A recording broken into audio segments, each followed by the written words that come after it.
Well, he said he was worried that he wouldn't qualify because his parents had bought tickets to come to Prague to see him skate here. Well, he delivered with an 8th place performance in qualifying. Let's see if he can improve on that here.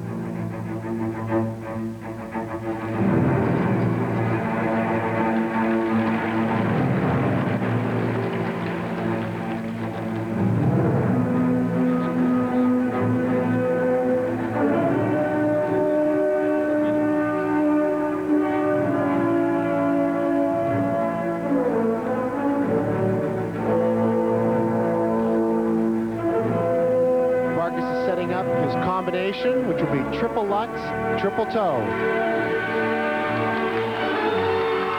Great job. Triple Lutz, double toe. And the men have, you know, the option is theirs. They may do a double, triple, or a triple, triple combination. It will be reflected in the technical merit mark. Great triple loop. I've never seen him look so confident. Even at the Nationals this year, he's gained confidence since then. It's like he really feels that he deserves to be here.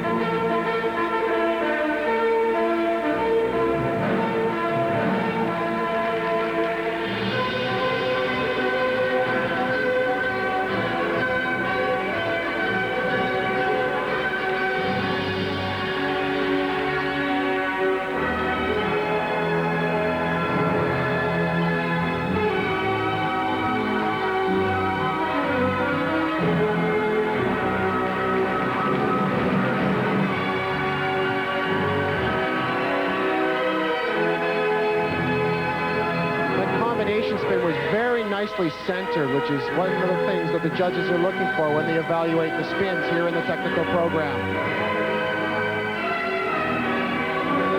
Final jump, a double axel. Is he on today?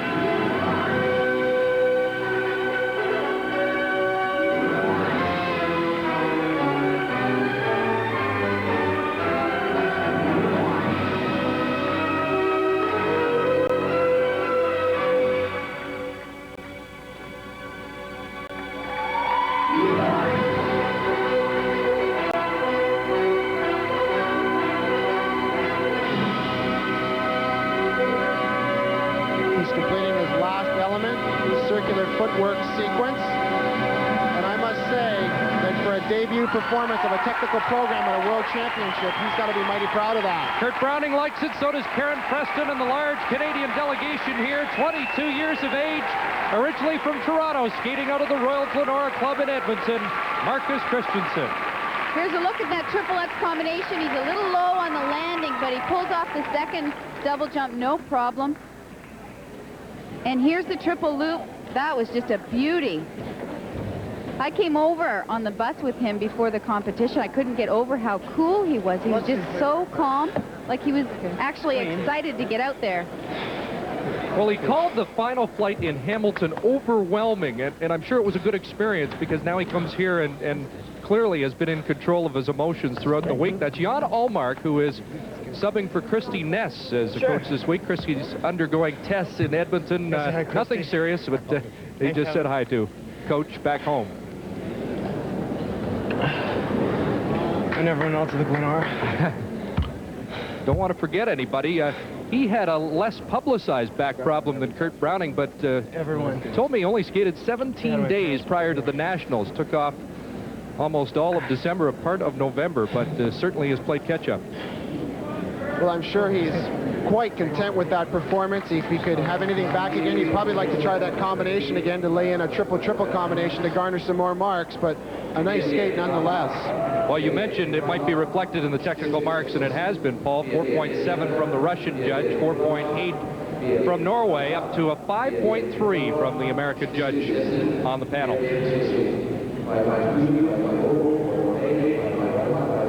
Well, now that he's had both an excellent skate in the qualifying round and an excellent skate here in the technical, I'm sure he's going to be feeling really good going into the long program. And now the artistic marks come up, and they are Well, that's a very interesting set of ordinals. He's got a range from a first place placement from the American judge all the way down to a 5th place from the Norwegian, but that's nice to see. Some artistic marks are higher and some are just the same. So an interesting set of marks for Marcus Christensen in his world debut. With a judge's perspective on the spins we'll see in the technical programs, here's Gene Senft. Chris, in the men's technical program this year, among the 8 required elements, there must be 2 flying spins. The interesting thing about these spins is that once the skater is in the air, his actual flying position must be different with each spin. No one has yet attempted to fly in anything other than a sit position or a camel position. The important thing to watch is the actual position in the air. In the sit, ensure one leg is tucked neatly underneath with the other properly outstretched. It is not as good if it is a half-hearted sit with no effort made to pull the legs close up to the body. For the camel fly in the air, look for the body to be in a fully extended horizontal position. The best ones will have the free leg as high or higher than the head. The poorer ones will not even reach a horizontal position. If the proper fly is not achieved, there will be a 0.1 to 0.3 deduction from the required elements mark. The landing position in both spins can be the same as or different from the fly position. If you fly in a sit, you can land in a sit position. Or land in a camel position, which is more unusual and not often done. If you fly in a camel position, it is common to land in either a back camel spin or in what we call a death drop, being a back sit position. Done well with a good fly, this spin can be quite spectacular. In one of these spins, all you need is 6 rotations in the landing position and you're done. In the other spin, you need a total of 10 rotations, and you must change position once and change feet at least once.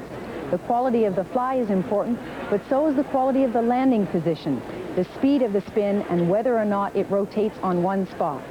The spins are of equal importance to the jumps in the technical program and should not be overlooked. I've been always the one who went out there and just did full-out programs, full-out sessions. I don't hold back. I don't half do it. I don't half do this. I got to do the whole thing or I won't do it at all. The strongest thing he's got is a stamina to be able to continue with that knockout punch from one moment to the next. And he's got just that there's not a moment in the program that the impact isn't there. He just keeps coming at you and at you and at you. Of course, this is the way he trains, though. And I think in anything that I do, I want to be the best that I can be at it. And with skating, if that means that I can be the best at it by doing my best, then, you know, I'm going to go for it all the way.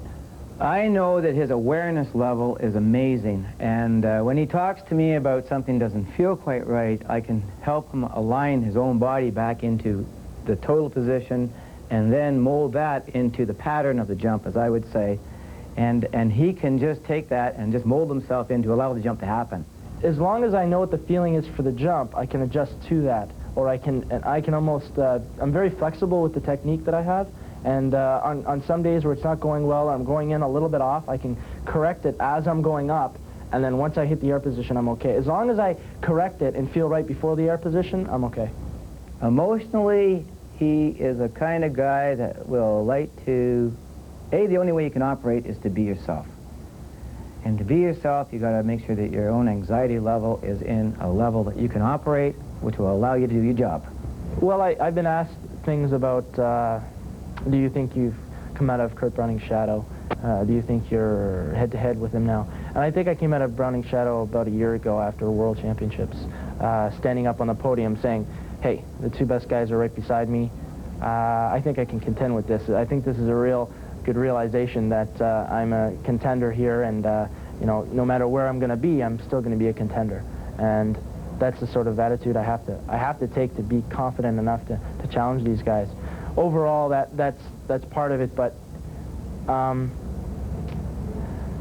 Kurt's been around for a while. He's been 3-time world champion, and you don't knock off a 3-time world champion just like that. Elvis Stojko, Canada. Well, you don't knock off the champion just like that, but that doesn't mean Elvis Stojko doesn't think it can be done.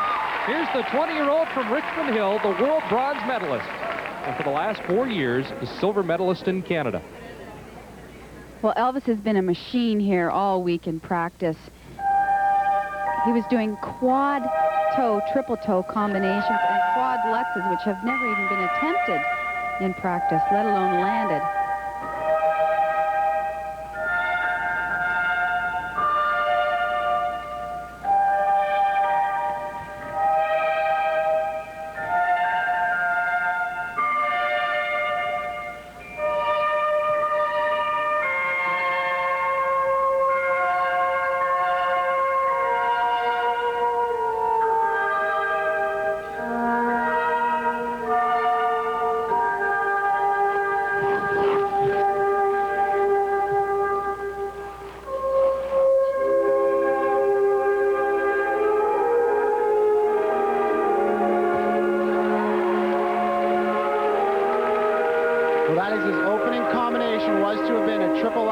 Triple toe. He executed a triple Axel-double toe with a turn in between, which will result in a small deduction because there's to be no hesitation at all. One jump right up into the next.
Should never have been a problem for him out there. And as I've been watching him skate, his facial expressions have been such that it looks like he's really had trouble concentrating or focusing out there. He just didn't look like he felt as secure as he should have been going out there for this competition.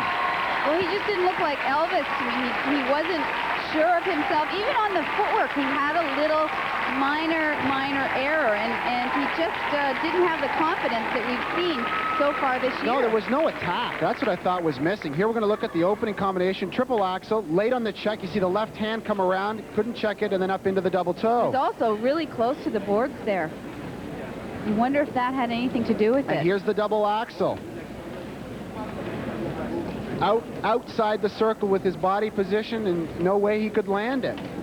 Well, this is certainly going to put him out of contention unless the other skaters really make some mistakes as well. He's looking at least a minimum of a 0.4 deduction for the mistake in both of those jump elements.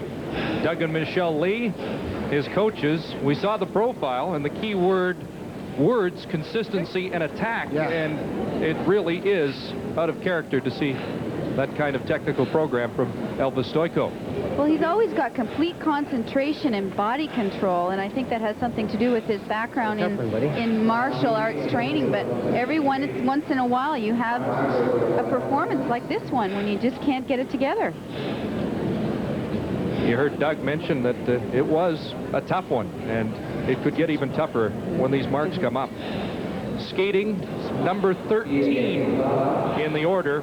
Was it unlucky? Well, the first set of marks, and 4.6 from the Russian judge, and they worked their way up to 5.4 from Elizabeth Clark of Canada. A lot of great skaters to come, though, and this could really put Elvis in a big hole. Yeah, getting 3 marks in the 4 range in this program is a sign of digging himself into a fair bit of a hole. All right, here comes come the artistic marks, and this is a rare skate for Elvis when the artistic marks come up.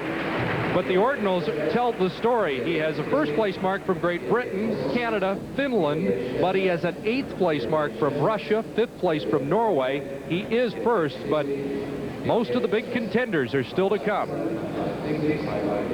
The 3-time world champion Kurt Browning is gearing up, and there are many aspects that sets Kurt apart. One in particular caught the eye of his new coach, Louis Stong. He has probably the fastest feet in town. He can do footwork amazingly fast. When I think of great skaters in the past, and I try to make comparisons, I like, for example, how Brian Orser looked in rotation in the air. I thought he looked fantastically at ease and beautiful in the air. I think of the landing position of Brian Boitano, how strongly he hit the ice. I think of, with Kurt Browning, the descent, like when he's unfolding from the rotation and about to land. I think that's about the most beautiful moment that he has. Well, here's the 3-time world champion on the comeback trail, looking to complete a world championship squad. Kurt Browning, there have been back problems since the national championships, but he says he's okay, about 90%. And he really has a chance to take control right here. Well, with the push of adrenaline here, I don't think the back will even be noticed out here. What I fear is that there's nothing like a challenge for Kurt Browning. He already knows that his teammate Elvis Stojko has popped the combination, Dimitrenko's popped the combination, so he comes out here as the first really big contender to lay it down. Here comes the combination. Wow! Beautiful triple axel double toe.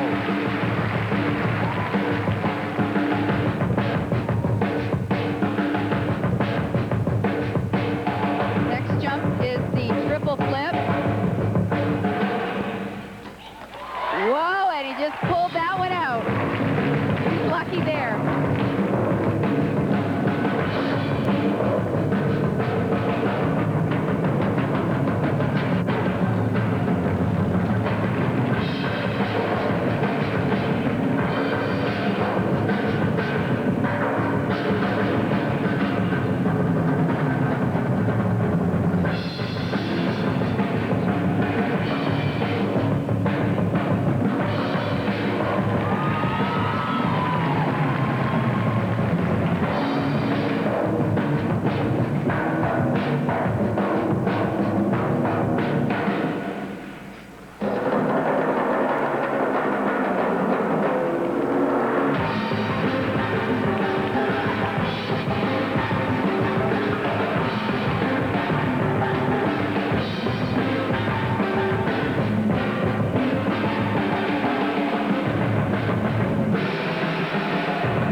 Wraps up this program with a fairly strong combination spin. It's evident once again that with all the time we've seen Kurt struggle in a practice session, when it comes down to the time to do it, when it really counts, there's no one better in the business than Kurt Browning.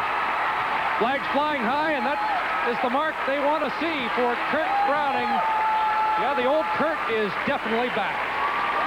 Well, that program just blows my mind because that is very difficult. It's not just the jumps out there, it's the choreography. Here's a look at the triple axel combination. Look at the height. And straight up into the second jump. No problem at all there. Here's the look at the one element that did give him a little bit of trouble on the landing of this triple flip. They're going to see him just squeak that free leg through without it touching the ice. But he fought for that one.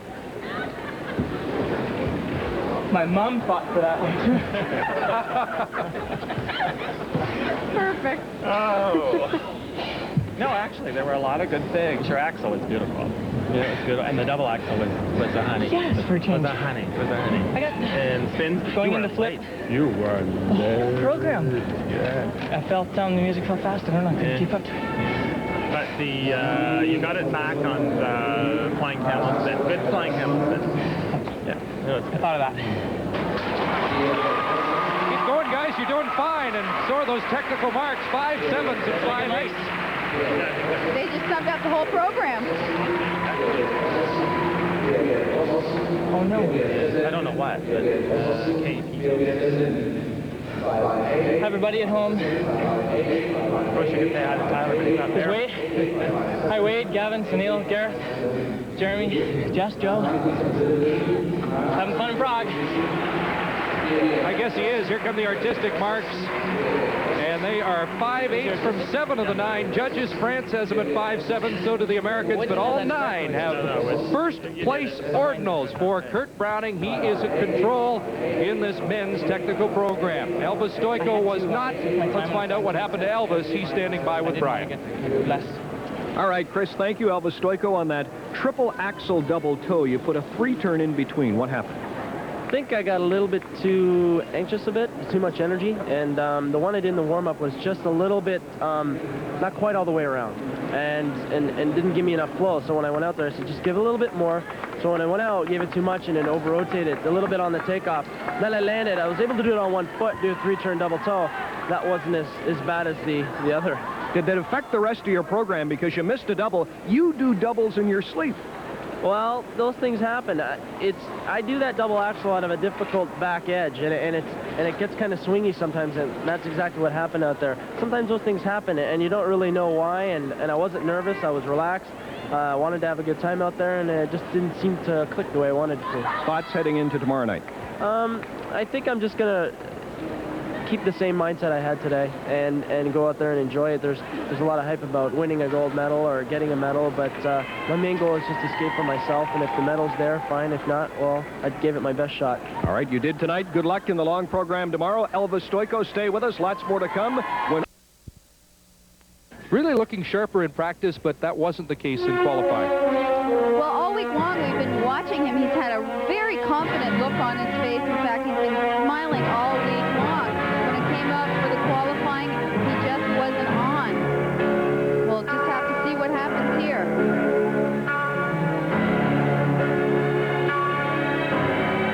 E2 is going to open with a triple axle, double or triple toe combination. And he squeaked that one out. These men are absolutely determined to get that combination in because they realize that without it, they do not stand a chance of staying in the medal hunt.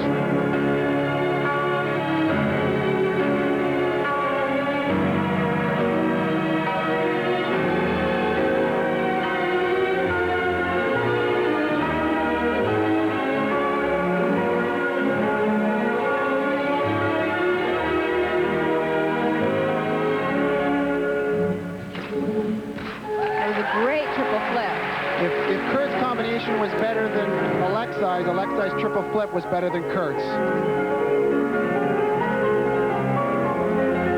One of the differences between these two skaters, I think, is their spinning ability. I think Kurt is a much more compact, much tighter spinner, stays centered, and has better speed. And better position.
compare that to Victor Petrenko. Same thing last year.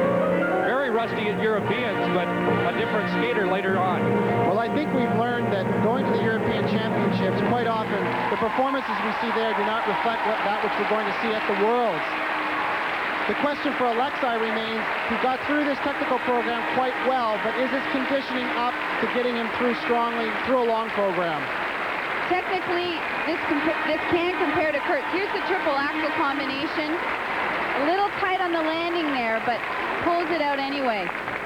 But artistically, this program doesn't even come close to Kurt's. This was one of the nicest elements he did, his triple flip, nice, straight, beautiful air position, clean landing, whistle clean. And we'll be back with the marks for Alexei Urmanov of Russia in a moment. Back to Prague as we get the first set of marks for Alexei Urmanov with his coach, Alexei Mishin. Asked him the other day, or at least mentioned to him, I thought his pupil looked like he was back on track. He said, looked like back on track, but not yet. Well, not until today. 5.0 from the American judge. Got quite a reaction there. Now the artistic marks. He has a first place mark from the Russian judge, 5th place from the American judge. The rest are seconds in behind Kurt Browning, but I think he has made it clear that he could be a big factor here in the long run.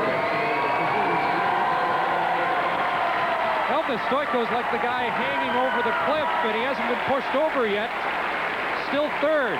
And if he finishes in the top 3, he can win the free skate and win gold. But here is one of the skaters who could push him over the cliff, at least down a notch into 4th. Mark Mitchell, the silver medalist from the United States, 5th at the Worlds in Oakland last year.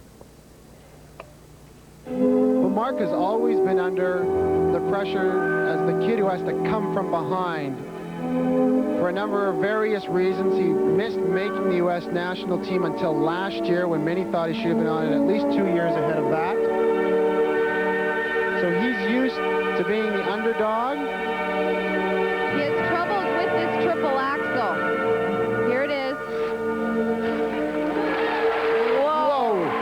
I'd have to see that on replay, but I don't know whether he touched down with the free leg on the double toe loop. But he certainly persevered to get it done.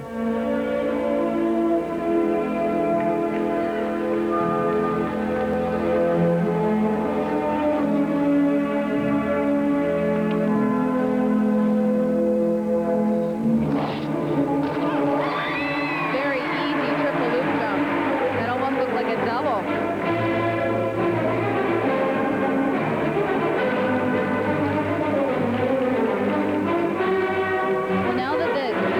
Jumps are done. This is where Mark excels. He's got great style, great footwork, a great presence on the ice.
And I'm sure that is going to definitely affect Elvis Stojko's placement when the marks come up. Well, even if there was a touchdown on the combination jump, this was a quality performance from beginning to end. The spins were great. The footwork steps were great. It really was a great piece of choreography. Here we have a look at that combination. There's the triple axel. He might have touched down there. Actually, I think he may have touched down on the triple axel and not on the double toe as I'd initially suspected. Here's the triple loop. Doesn't get great height, but boy, he just turns with such ease and just makes it look very easy. And we'll be back with the marks for Mark Mitchell of the United States when we return to Prague after this. So wonderful. In Prague, Mark Mitchell just asked Coach Veronica Gladstone what combination he did. He wasn't sure. There are the technical marks. The judges weren't uncertain. 5-4s, up to 5-8 from the Russian judge, 5-7 from the Finnish judge. Well, Barb, your observations about the look that Mark has, and he has a package. It's much like Kurt Browning. Of all the men here, they are perhaps the best two packaged men at this competition. Now the artistic marks. There's a perfect 6 from the Russian judge. And with it, a first-place ordinal. He also has 5 seconds, 2/3. Hold on, because Mitchell's second now behind Browning, but down goes Stojko to 4th. What a skate by Mark Mitchell. And we're going to have fun in the long program. Mark Mitchell of the United States making his claim. Last of 24 skaters from 18 republics or countries in this men's technical program, the 3-time French national champion, Éric Millot, a bronze medalist at the Europeans in Helsinki, but like his teammate Candelaro, a history of poor technical programs. And also, like his teammate Candelaro this morning, was very off on practice.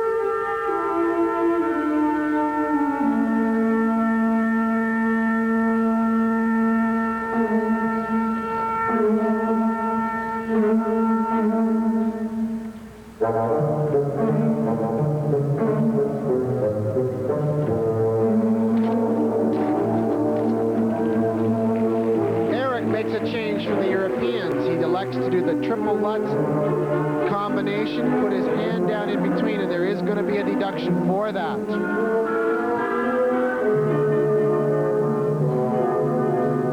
Well, you wonder if he had heard about all the mistakes out here today and then decided to go a little bit more safe. The problem with that is that if you don't execute it, what you've done is you've immediately lowered your base mark. You're trying a less difficult combination, and then you miss it, your marks are even lower still.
Both of the French men have held true to form. They've both made mistakes in the technical program as they did at the Europeans, which virtually eliminated them at the Europeans from winning the event. And yet here, with the same type of mistakes, they got lucky at Europeans. They won medals, but I don't think they can pull it off here now with this performance. Here we see his perhaps nicest element, triple flip. Perhaps just beautiful. Textbook example of how to execute it. And we'll be back with the marks for France's Éric Millot right after this. The Sport Hall in Prague as we get the technical marks for Éric Millot, the French champion, and they'll be pleased with these. A 5.0 from the American judge all the way up to a 5.5 from the judge on the other end of the panel from Great Britain. And that could be a problem for Elvis Stojko, who sits fourth at the moment but might lose the spot. Now the artistic marks, and the French camp certainly likes these. The artistic marks go up from 8 of the 9 judges. Let's check the ordinals. They have 5 fourth-place marks from Great Britain, Germany, Norway, the Czech Republic, and Finland, up to a 10th from Canada. The Americans seed them 8th, but overall, Éric Millot of France is in 4th place, bumping Elvis Stojko to 5th, as we join Brian Williams with Mark Mitchell of the United States. Mark Mitchell from Hamden, Connecticut, which isn't far from New York City. A magnificent program. Congratulations. Thank you. Now, viewers at home always hear athletes say, yeah, I expected to do well. Level with me. Do you ever expect to get a perfect 6? Well, it's been my goal for the whole year, but I didn't expect it this afternoon. But it's really exciting to get one, and I'll take it when I can. Well, you got one indeed. You're in a great position to challenge Kurt Browning tomorrow night. Good luck. Thank you. Mark Mitchell and Kurt Browning go head-to-head tomorrow night in the men's long program. So a great technical program for the 3-time world champion Kurt Browning of Canada. He gets 8 of 9 first-place ordinals. Mark Mitchell rides a perfect 6 into second, and Russia's Alexei Urmanov is in 3rd place. It was a tough day for Elvis Stojko. He's 5th, and a good world debut for Marcus Christensen in 12th place. We'll be back with more of the 1993 World Figure Skating Championships from Prague in the Czech Republic after this.